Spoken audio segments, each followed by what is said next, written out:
कहानी की शुरुआत होती है जापान की ओसाका शहर को दिखाते हुए। ये समय है 1954 यानी कि वर्ल्ड वॉर 2 का, जब जापान और अमेरिका के बीच कुछ ठीक नहीं था। ओसाका के एक जेल में हम निक नाम के एक आदमी को देखते हैं जो यहाँ पर सजा काट रहा था। निक सफाई कर रहा होता है, तभी उसे एक गैंग के लोग अपने पास से गुजरते हुए नजर आते हैं। वो उस दरवाजे को खोलकर देखता है जहाँ से ये लोग निकलते थे, तो उसे वहाँ पर एक आदमी फांसी पर लटका हुआ नजर आता है। निक फौरन ही उस आदमी के पास जाता है और उसे पकड़कर जोर जोर से मदद के लिए चिल्लाने लगता है। गार्ड्स वहाँ पहुँच जाते हैं, लेकिन उल्टा निक को ही पीटते हुए कहते हैं कि अपने काम से काम रखो। इसके बाद निक को उसी जेल में डाल दिया जाता है, जहाँ कुछ देर बाद एक और आदमी को पीटते हुए लाया जाता है। इस आदमी का नाम है दोस्तों कियोशी। कियोशी एक एजुकेटेड बंदा था जो इंग्लिश भी अच्छी खासी बोल सकता था, और क्योंकि निक भी एक अंग्रेज है तो इन दोनों के बीच जल्द ही अच्छी दोस्ती भी हो जाती है। एक दिन हमें पता चलता है कि कियोशी याकुजा गैंग का मेंबर है। वो निक से कहता है कि मुझे बस हॉस्पिटल पहुंचना है, वहाँ से मेरे आदमी मुझे लेने आ जाएंगे। लेकिन इसके लिए कियोशी को निक की मदद की जरूरत थी, इसलिए वो चाकू से अपना पेट चीरता है और निक से कहता है, इस खून को रोकने की कोशिश करो और मदद के लिए आवाज लगाओ। और गार्ड्स को कहना कि मैंने सुसाइड करने की कोशिश की है ताकि वो मुझे हॉस्पिटल ले जाए। निक ऐसा ही करता है और गार्ड्स कियोशी को हॉस्पिटल लेकर पहुंचते हैं। लेकिन इसके बाद दोस्तों कियोशी कभी भी जेल लौट कर नहीं जाता, यानी उसे उसके आदमियों ने फ्री करवा लिया था। कुछ समय के बाद निक की सजा पूरी हो जाती है, इसलिए उसे जेल से रिहा कर दिया जाता है, जहाँ कियोशी के गैंग मेंबर्स निक को रिसीव करने आते हैं और कियोशी की गैंग यानी कि शिरोमात्सु फैमिली के पास लेकर पहुंचते हैं, जहाँ शिरोमात्सु फैमिली और कियोशी का बॉस निक को कियोशी की मदद के लिए थैंक्स कहते हैं और साथ ही उसको रहने के लिए घर और कुछ पैसे भी देते हैं। अगली सुबह कियोशी निक को एक अमेरिकन बिजनेसमैन से डील करने के लिए भेजता है, जिसका नाम होता है एंथनी पैनेटी, जो कियोशी की जगह शिजू के साथ बिजनेस डील कर रहा था। निक उसे समझाता है, लेकिन एंथनी उल्टा ही निक की इंसल्ट करना शुरू कर देता है, जिस वजह से निक गुस्से में आकर पास ही रखे टाइपराइटर से उसका सिर फोड़ना शुरू कर देता है और उसे अधमरा छोड़कर यहाँ से निकल जाता है।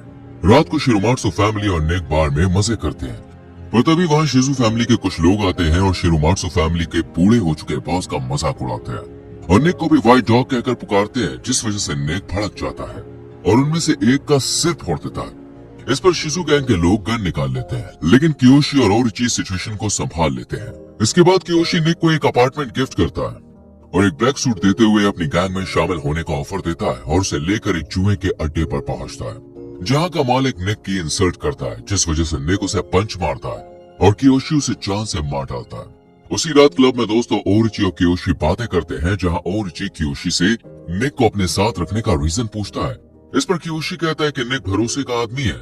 बाद में जब कियोशी निक के पास जाता है तो निक उससे पूछता है कि ओरिची की उंगलियों को क्या हुआ है। इस पर कियोशी उसे बताता है कि अगर याकुजा गैंग का कोई मेंबर गलती करता है या बॉस को नाराज करता है तो उसे माफी के तौर पर अपने फिंगर्स काटनी पड़ती है। इसी क्लब में दोस्तों हमें एक खूबसूरत सी लड़की भी दिखाई जाती है, जिसका नाम होता है मियो। मियो फुल नशे में थी और डांस कर रही थी, इसलिए कियोशी उस पर चिल्लाता है। असल में दोस्तों मियो जो थी वो कियोशी की बहन थी और कियोशी नहीं चाहता था कि याकुजा गैंग के क्लब्स में मियो कभी भी कदम रखे। मियोशी निक को कहता है कि तुम मियो को घर छोड़ दो और उसका ख्याल रखना। निक मियो को घर छोड़ने जाता है, लेकिन दोनों पहली ही नजर में एक दूसरे से प्यार कर बैठते हैं, इसलिए दोनों जल्द ही बेड भी शेयर करते हैं और जमकर रोमांस करते हैं। लेकिन कियोशी को इस बारे में कोई भी खबर नहीं होती है। अगले सीन में कियोशी निक को पोर्ट जाकर एक अमेरिकन से हथियारों की डील करने को कहता है, लेकिन निक को यह काम सीक्रेटली करना था, क्योंकि याकुजा गैंग के बॉस इवन किसी मेंबर को इस डील के बारे में पता नहीं था। निक कियोशी की बात मानकर डील करने पहुंचता है, लेकिन वहाँ शिजू फैमिली के लोग पहले ही डील कर चुके थे। शिजू फैमिली के लोग अब निक से डील के पैसों के बारे में पूछते हैं ताकि वो उन्हें ले सके, लेकिन निक अपना मुंह नहीं खोलता, जिसकी वजह से शिजू गैंग के लोग निक पर गन तान देते हैं। लेकिन निक होशियारी दिखाता है और इनकी बंदूक से इन्हें ही भून देता है। इधर इस घटना के बारे में पता चलते ही शिरोमात्सु फैमिली का बॉस यानी कि अकेहीरो गुस्से से बौखला जाता है, जिस पर निक, कियोशी और ओरिची अपनी उंगलियां काटकर माफी मांगते हैं और ये उंगलियां शिजू फैमिली के बॉस को भेजी जाती है, जिससे वो भी कॉम्प्रोमाइज के लिए मान जाता है। इधर शिरोमात्सु फैमिली का बॉस अकेहीरो निक से काफी इम्प्रेस होता है, क्योंकि वो अमेरिकन होने के बाद भी शिरोमात्सु फैमिली के लिए काफी लॉयल था।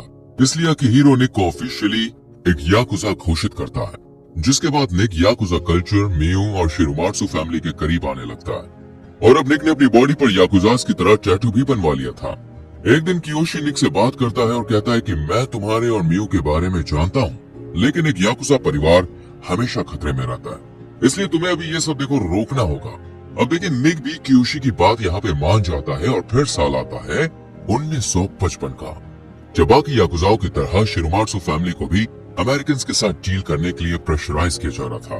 लेकिन शिजू और शिरोमात्सु फैमिली दोनों ही एक दूसरे पर भरोसा नहीं करती थी, इसलिए दोनों ग्रुप्स के बॉस एक सुमो रेस के दौरान अपने अपने आदमियों के साथ एक मीटिंग करते हैं। यहाँ पर शिजू शिरोमात्सु फैमिली के बूढ़े बॉस अकिहीरो को रिटायर हो जाने और उनके मेंबर्स को अपनी गैंग से मिलवाने का ऑफर देता है, लेकिन शिरोमात्सु फैमिली का बॉस शिजू का ऑफर ठुकराकर यहाँ से चला जाता है। इसके बाद निक मियू से मिलने पहुंचता है और बहुत गुस्से में आता है क्योंकि मियू के फेस पर चोट के निशान थे। मियू बताती है कि ये सब ओरिची ने किया है। असल में ओरिची मियू का एक्स लवर होता है और उसे पता चल चुका था कि मियू और निक के बीच क्या चल रहा है, इसलिए पिछली रात को मियू के साथ वो मारपीट करता है। निक को बहुत गुस्सा आता है, इसलिए वो ओरिची को मारने के लिए निकलता है, लेकिन मियू उसे ये कहते हुए रोक देती है कि मैं प्रेग्नेंट हूँ। इसके बाद निक कियोशी के घर पहुंचता है और उसे मियू की प्रेगनेंसी के बारे में बताता है। साथ ही कहता है कि तुम जैसा चाहोगे वैसे ही होगा। कियोकी निक को अपने पुश्तैनी तलवार देता है और उससे प्रॉमिस लेता है कि वो मियू का हमेशा ध्यान रखेगा। एक दिन निक और कियोशी अपने बॉस के साथ नए सूट लेने के लिए टेलर के यहाँ पहुंचते हैं। बॉस जब ट्रायल रूम में जाता है तो निक को कुछ गड़बड़ लगती है और जब वो अंदर जाता है तो देखता है कि एक लड़के ने बूढ़े बॉस को चाकू की नोक पर दबा रखा है। निक फौरन ही अकिहीरो को बचाता है और ये सब गाड़ी में आकर बैठ जाते हैं, पर तभी शिजू फैमिली के कुछ गुंडे वहाँ पे आते हैं और वो फायरिंग करना शुरू कर देते हैं, जिस वजह से कियोशी मारा जाता है। इसके बाद अकिहीरो एक मीटिंग बुलाता है और कहता है हमारे ग्रुप के आधे से ज्यादा लोग अब शिजू फैमिली के साथ हैं और यही हमें पता चलता है कि ओरिची भी कहीं गायब है। इधर कियोशी की मौत की खबर सुनकर मियू आती है और निक के गले लगकर वो रोने लगती है। मियू के जाते ही मीटिंग फिर से शुरू होती है और गैंग के लोग अभी शिजू फैमिली से पंगा ना लेने के लिए कहते हैं, लेकिन निक हिम्मत दिखाता है और शिरोमात्सु फैमिली के लोग शिजू फैमिली पर अटैक कर देते हैं और कई शिजू मेंबर्स को मार डालते हैं। यही निक को वो आदमी भी मिलता है जिसने कियोशी को मारा था, इसलिए निक बिना देरी किए उसे भी मार डालता है।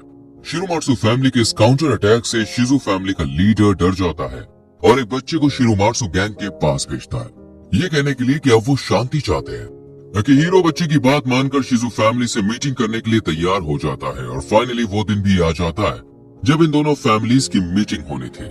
शिरोमात्सु फैमिली में अब कम ही लोग बचे थे, लेकिन इसके बाद भी ये लोग शिजू फैमिली से मीटिंग करने के लिए जाते हैं। अकिहीरो शिजू से पूछता है कि उन्हें क्या चाहिए, लेकिन शिजू कहता है कि हमें कुछ नहीं चाहिए, बल्कि तुम्हारा कोई अपना है जो तुमसे बात करना चाहता है। और तभी एंट्री होती है ओरिची की, यानी ओरिची अब शिजू गैंग का मेंबर बन चुका था। इसके बाद ओरिची और अकिहीरो एक दूसरे की तरफ बढ़ते हैं। अकिहीरो ओरिची को उस गलती के लिए माफ कर देता है और वापस से शिरोमात्सु गैंग ज्वाइन करने के लिए कहता है, लेकिन ओरिची गद्दारी करता है और अकिहीरो की पीठ में चाकू घोंपकर उसे मार डालता है। ये देखकर शिरोमात्सु फैमिली के बाकी लोग अकिहीरो की तरफ बढ़ते हैं, लेकिन शिजू गैंग उन्हें रोक देती है। लेकिन अकिहीरो जमीन पर पड़ा पड़ा तड़प रहा था, इसलिए निक एक आदमी के साथ आगे बढ़ता है, पर शिजू फैमिली के लोग चारों तरफ फैले हुए थे, इसलिए वो उस आदमी के सिर में और निक के पैर में गोली मार देते हैं। इसके बाद शिजू अपनी पलटन को लेकर यहाँ से चला जाता है और ओरिची इन सबसे कहता है कि अब तुम भी शिजू फैमिली का हिस्सा बन जाओ। अकिहीरो की मौत हो चुकी है और शिजू के कहने पर पुलिस भी शिरोमात्सु फैमिली के अड्डों को तबाह कर देती है, यानी कि अब शिरोमात्सु फैमिली के लोग बेबस थे। लेकिन निक हार नहीं मानता और शिजू के घर का पता लेकर अगली सुबह शिजू के घर पहुंचता है।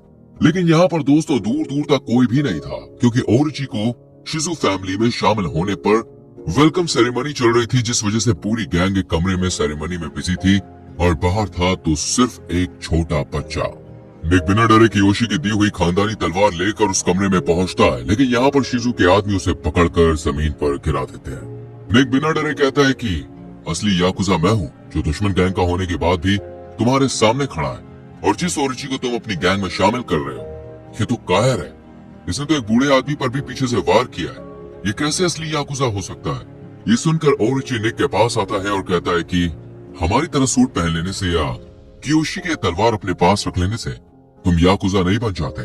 ओरिची निक को वो तलवार देकर यहाँ से चले जाने के लिए कहता है, लेकिन निक झटके से ओरिची की गर्दन पर तलवार खोलता है, जिस वजह से ओरिची की गर्दन कट जाती है और वो वहीं मारा जाता है।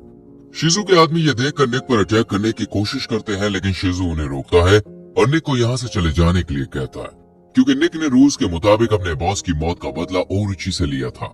इसके बाद निक अपने घर वापस आता है जहां शिरोमात्सु फैमिली के बचे कुचे लोग मियू को प्रोटेक्ट कर रहे थे। मियू निक के गले लग जाती है और ये सब भी अपना सिर झुका लेते हैं, यानी कि अब शिरोमात्सु फैमिली का नया बॉस होगा।